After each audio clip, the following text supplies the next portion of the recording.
Hey guys, may bagong balita ngayon na pinag-uusapan siguro 2 days or 2 or 3 days ago.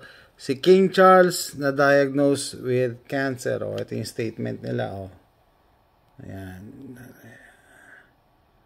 Na diagnosed with cancer. Ang labo. Anyway.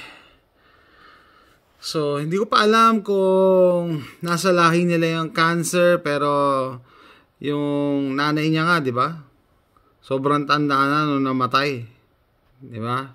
So, makes you wonder na totoo ba talaga? Bakit? Kasi, napaka naman yung coincidence. Umatake na naman yung coincidence eh. First UK patients received. Kita niyo yung 3 words na yan. Narinig na natin yan eh. Experimental messenger RNA. Narinig na natin yan. We heard that before. Kailan? Ha? Doon sa CBOX.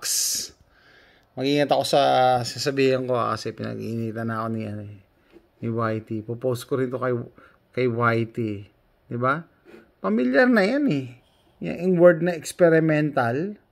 So, kung nakaligtas kayo nung una at naniwala na naman kayo rito sa experimental na to, ako, ito na siguro yung tinatawag na finisher. Diba?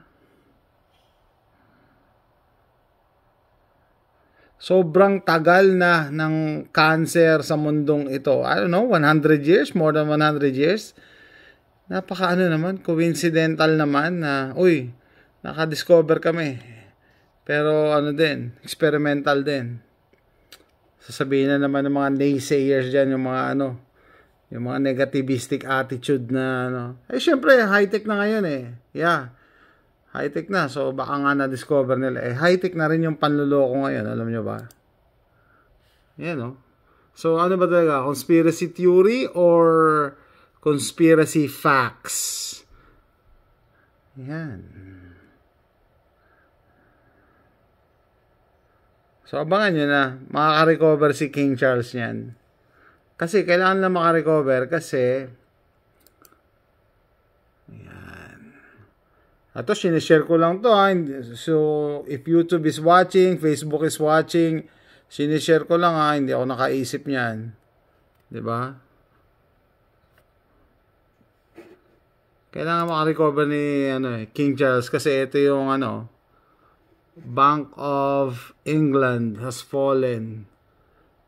Bagsak ang stock prices. So, kailangan makarecover para makabawi. Alam niyo naman, pera. And then, pwede na sabihin nila, pwede na i-release to. Si King Charles nga, gumaling eh. Tayo pa na manghampas lupa. What do you guys think? Titiwala ba kayo dyan?